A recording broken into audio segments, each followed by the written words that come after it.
Zahra diantar oleh Bang Adul ke rumah sakit terdekat untuk diobati luka-luka yang diterimanya ketika disekap.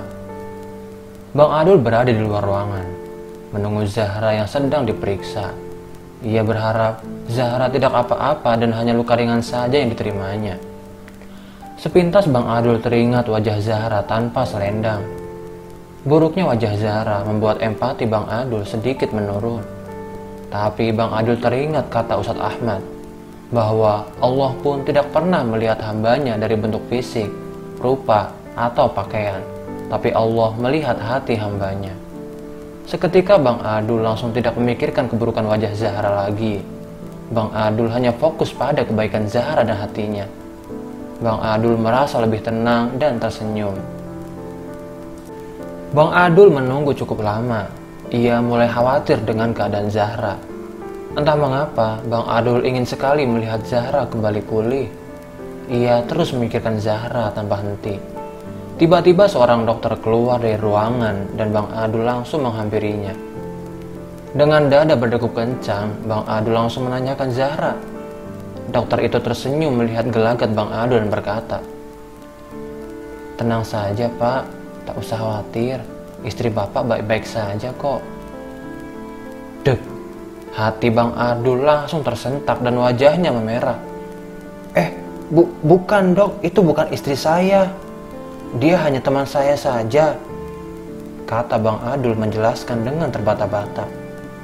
"Oh, maaf kalau saya salah. Teman Bapak baik-baik saja. Silakan bisa ditemani, Pak." Dokter itu kemudian pergi dan Bang Adul masih sedikit merah wajahnya. Bang Adul mulai membuka pintu untuk melihat keadaan Zahra. Perlahan ia membuka pintu dengan hati-hati.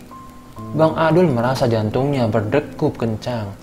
Entah kenapa, suara dokter tadi masih terngiang-ngiang di kepalanya. Bang Adul hampir tak siap untuk melihat Zahra. Ia masuk sambil menunduk agar ia tidak merasa deg-degan. Kemudian jantungnya kembali berdegup kencang ketika terdengar suara Zahra. "Bang Adul, terima kasih banyak ya sudah menolong saya." Bang Adul langsung menatap mata Zahra sambil salah tingkah dan menjawab, Iya, sama-sama. Syukurlah kamu baik-baik saja."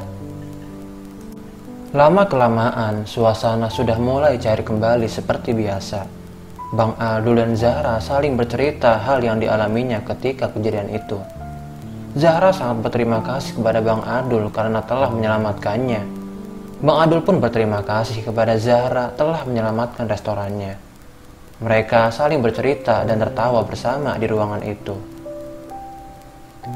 Karena luka yang tidak cukup parah, Zahra sudah diperbolehkan pulang. Hanya saja masih butuh banyak istirahat untuk mempercepat kesembuhannya. Awalnya Zahra ingin langsung pulang ke rumah gubuknya, tapi Bang Adul melarang karena khawatir akan terjadi apa-apa kepada Zahra. Mengingat kini mereka berdua telah berurusan dengan orang-orang jahat itu. Zahra menolak karena tidak mau merepotkan Bang Adul. Tapi Bang Adul tetap bersikeras memohon kepada Zahra karena demi keselamatannya juga. Sampai rumah Bang Adul, Zahra dan Izan sudah di sana menyambut kedatangan Bang Adul dan Zahra. Terkhusus Ajmal yang langsung mengendus-ngendus dan menghampiri Zahra seakan ikut mengkhawatirkan keadaan Zahra. Zahra pun mengelus-ngelus Ajmal dan berkata, Iya Ajmal, saya di sini dan baik-baik saja. Akhirnya kita berjumpa kembali ya setelah sekian lama." Bang Adul memiliki kamar yang kosong dan itu ditempati Zahra untuk sementara waktu. Zahra beristirahat di kamar itu tanpa sedikit pun diganggu oleh Bang Adul.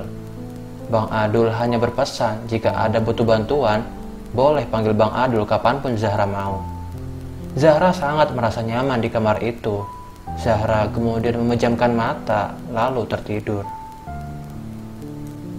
Semakin terlelap Zahra tertidur. Tiba-tiba matanya terasa silau dan ia membuka matanya secara perlahan. Ia melihat kobaran api di depannya. Zahra kecil menangis jadi-jadinya karena ketakutan. Rumahnya tengah kebakaran. Zahra berteriak meminta tolong dan memanggil-manggil ayah dan ibunya, tapi tak ada yang kunjung datang menolongnya karena terpisah entah di mana. Kobaran api semakin besar. Zahra kecil semakin merasa kepanasan sambil menoleh-noleh mencari jalan keluar. Tiba-tiba dari arah jendela, ada seorang anak laki-laki yang mengetuk-ngetuk jendela dan berusaha membukanya. "Hei, lewat sini, ayo cepat." Jendela kaca itu terbuka dan anak laki-laki itu mengulurkan tangannya. Zahra kecil berusaha memanjat dengan pijakan yang ada di sekitarnya. Zahra kemudian berhasil meraih tangan anak laki-laki itu, dan anak laki-laki pemberani itu menarik tangan Zahra dan mengeluarkannya.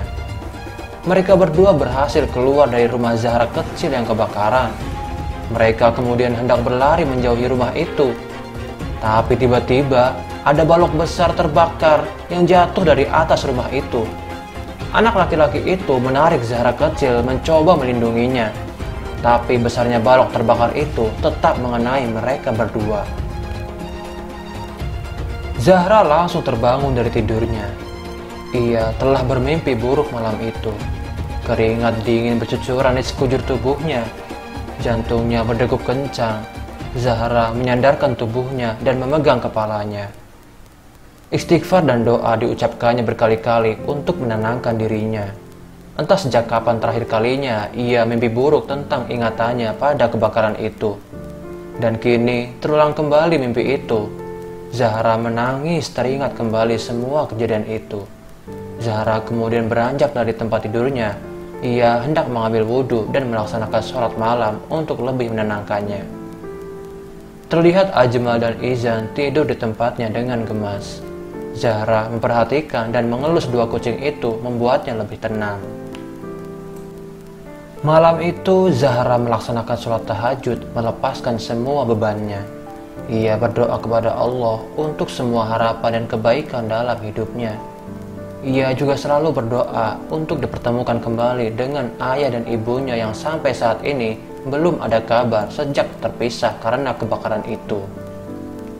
Kekhusyuan Zahra bermunajat kepada Allah membuatnya lupa waktu sampai waktu subuh tiba dan melanjutkannya dengan sholat subuh. Hari-hari kemudian, keadaan Zahra semakin membaik. Tak terasa sudah hampir 1 minggu Zahra menginap di rumah Bang Adul. Sudah waktunya Zahra pamit dan kembali ke rumahnya. Izan dan Ajmal hampir tidak mau ditinggal Zahra. Izan juga sudah semakin dekat dengan Zahra. Kehadiran Zahra sudah seperti keluarga di rumah Bang Adul. Tapi kini Zahra sudah harus kembali ke rumahnya karena tak baik jika ada 2 orang laki-laki dan perempuan yang bukan muhrim tinggal bersama dalam satu rumah. Bang Adul kemudian mengantarkan Zahra pulang dengan motornya. Bang Adul merasa harus mengantarkan Zahra sampai di rumahnya untuk memastikan semuanya baik-baik saja. Baru saja ia memikirkan hal itu, tiba-tiba dari belakang ada 2 motor mencurigakan mengikuti Bang Adul. Bang Adul menancap gasnya lebih kencang dan 2 motor itu juga langsung mengikutinya dengan kencang.